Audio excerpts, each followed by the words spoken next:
Una nueva edición de Cuestión de Hablarlo. Hoy, cuestión de hablar muchas cosas. Con Osvaldo Papaleo como invitado, el notorio periodista, un verdadero personaje para hablar. Papel Prensa, el trasfondo, López Rega, los 70, todo aquí, dentro de un ratito si nos espera.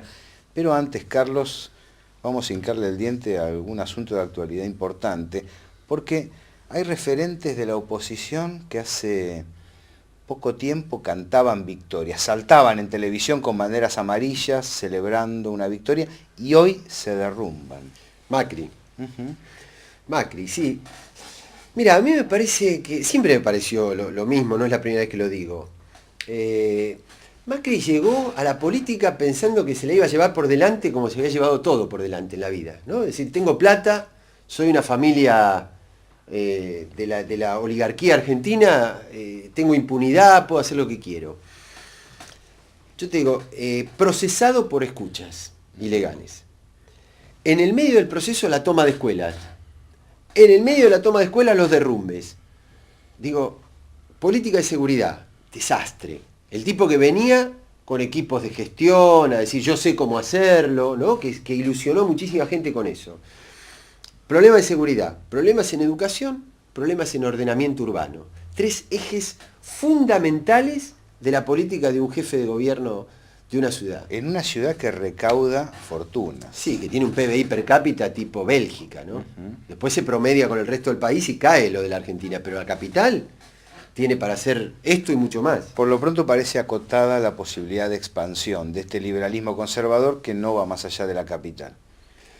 Sí, y además se quiebra la alianza del peronismo de derecha, ¿no? Que pensaba en algún momento que si no podía encontrar candidatos propios del peronismo, lo tenía Macri como nave insignia, digamos, ¿no? Y me parece que eso, por un lado se les ha caído electoralmente, pero por otro lado están contentos porque dicen, si se cae él, puedo ser yo, ¿no? Y junto con eso emergen las últimas encuestas nacionales, donde parece ser que la sociedad valora algunos aciertos. Uno observa que desde la ley de medios para acá, la recuperación de aerolíneas, hay como contraste a lo que está señalando una perspectiva para el gobierno nacional más que interesante.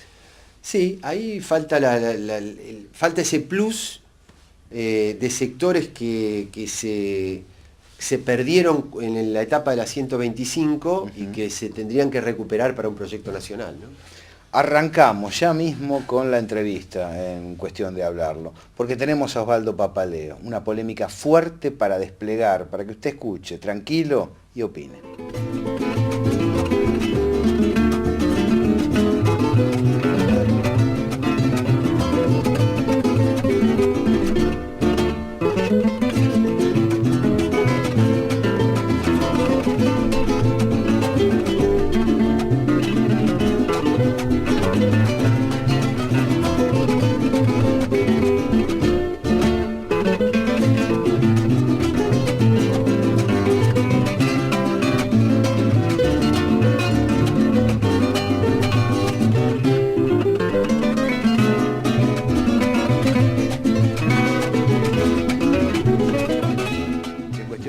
Nos interesa considerar la actualidad, ir a fondo. También nos interesa abordar el personaje, protagonistas que tienen una trayectoria para contar. Tenemos un invitado importante, Carlos. Sí, agradecerle a Osvaldo Papaleo que nos visite en este momento. Y la verdad, no hablar solamente del tema papel prensa, darle una dimensión más histórica, ¿no? Si podemos, si usted no se pone... No hay problema. Vamos a tutearnos primero y después. Bueno.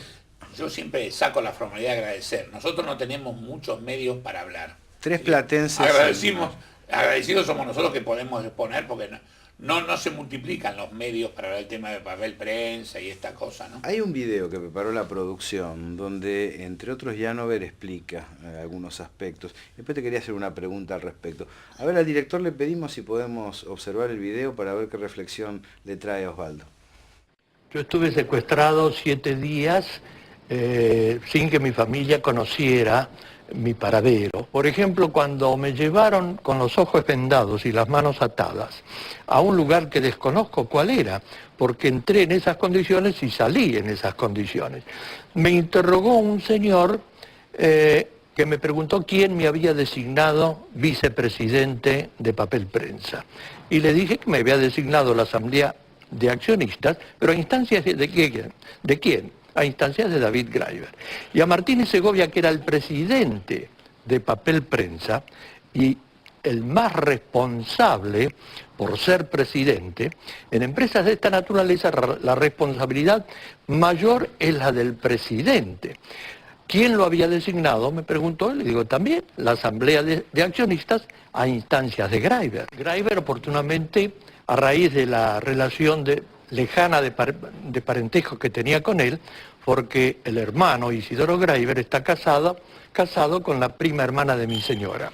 A raíz de eso me conoció. Cuando me explicó el proyecto Papel Prensa, que realmente era apasionante. ¿Cuál era el proyecto de Graeber? No, lo que pasa es que era un proyecto de desarrollar una fábrica, digamos, un desarrollo de una fábrica nacional del papel, que creó, digamos, sigue siendo una aventura increíble a quien le preocupa los medios de comunicación, la difusión, el tema de la comunicación, ¿no? Y yo creo que el personaje que nos ocupa, el cuarto platense, vamos a llamar a Graeber, el cuarto también platense, era muy visionario, ese tipo de cosas. Además tenía, digamos, era una cosa interesante observarlo, su preocupación por elementos culturales, la Fundación Pablo Casals. Y además tenía todo un esquema de su vida, de sus preocupaciones que no se ceñían, no era un banquero. Cuando dicen que era un banquero, yo digo, sí, era un banquero, sí, banquero era. Pero aparte de ese banquero, bueno, ahora ese perfil se ve más, ¿no? En aquella época no era tan así. Primero un banquero que daba la cara del banco, que es raro conocer los dueños de los bancos quiénes son. Es raro ahora, en esa época eran mitos los dueños de los bancos. Y además tenía ese perfil, digamos, de vincularse al hecho gremial de los empresarios, de modificación de conducta, digamos. Tenía una vinculación, digamos, bastante directa con las preocupaciones de Gelbar y de la CGE. Digamos, la CGE era muy gravitante en ese momento, y además Gelbar era un tipo también de una enorme capacidad de comprensión de la realidad. Era un empresario, lo que se llamó en aquella época la burguesía nacional. Era ese es el concepto que me recordé. La burguesía nacional. La burguesía era nacional. medio, había que aceptarlo ese término, ¿no? Pero dice, no, la burguesía nacional era un concepto muy instalado. Y bueno, y Gelbar lo resumía con una, digamos, con una militancia y además con una conducción. Gelbar en la CGE metió en la bolsa empresas muy importantes, y eso fue lo que motivó que Perón, pese a las oposiciones que tenía Gelbar para ser ministro de Economía, en el 73 fue ministro de Economía de Cámpora, de Perón, de todos los que estuvieron hasta que falleció Perón. Digamos, me da la sensación que Graeber estaba vinculado a esa. Gelbar también era un tipo, yo diría, de otro vuelo. Digamos, Gelbar perdía mucho tiempo, por ejemplo, cuando yo he estado con él, de hablar de política. Gelbar no era el empresario que te aburría solo con la ecuación económica, le daba mucha bolilla a lo otro, ¿no? Digamos, el pacto social, cuando se entra a elaborar ese pacto social famoso que se firma con la CGT, la persuasión de Gelbar y esa... Era un tipo, digamos, de dimensiones muy importantes. A veces, para valorar la etapa que estamos viviendo hoy, es bueno retrotraernos porque hoy estamos de nuevo en una puja distributiva, y a mí me parece saludable la puja distributiva, porque cuando uno dice hay puja distributiva del ingreso, es porque hay un entorno económico y social que genera ingreso. Claro. Es decir, ojalá podamos tener puja distributiva como en aquella época. Es decir, había puja distributiva, pero porque había un sector empresario que generaba, ¿no? Que generaba patrimonio nacional, un Estado que además intervenía.